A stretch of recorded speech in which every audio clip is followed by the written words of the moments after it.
conference on Saturday, John Rees said that one of Jeremy Corbyn's advisors had told him not to go to things where he might not look prime ministerial, such as the NHS march in Parliament Square earlier this year. I do think that that's a mistake. I think that Jeremy Corbyn's been at his best when he's been least prime ministerial. So if you take the videos he did, for example, when the Czech spy story happened, this is partly to do with the second question as well, when the Czech spy story happened and Corbyn did that video where he appealed directly to supporters through social media, that was really when he shone. And the same with when the bank JP Morgan attacked him, and they said Labour would be a threat to the banks, and he said yes, we would be.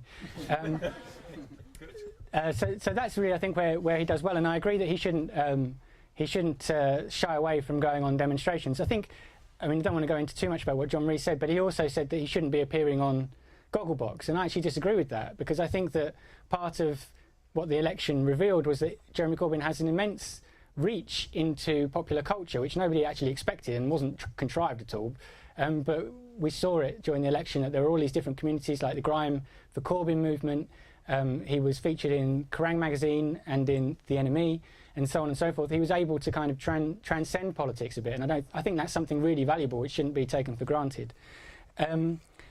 In terms of the suits, I actually, in the update of the book, there was, just to explain this, in the original version of the book, this is the second edition, in the first version from before the general election, I quoted Cat Smith, the Labour MP, who said that in the early days of the Labour leadership election, she wanted to dress Jeremy Corbyn in a smart suit and make him shave, so that he'd look like Andy Burnham.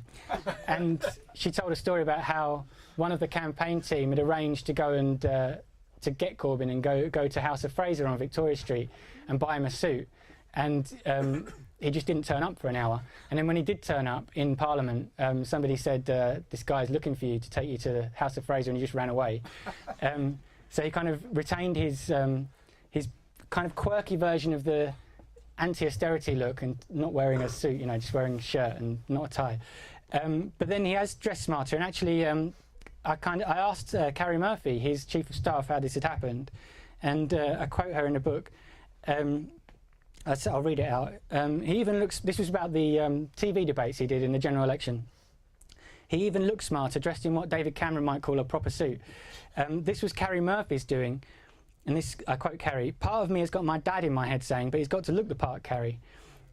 Contrary to press speculation that Operation Suit was Seamus Milne's doing, Carrie Murphy says, "Seamus has never raised it with Jeremy in his life. It's all me. I say, Jeremy, that suit's fucking horrible. It has to go. I phone his wife and I say, lose that suit.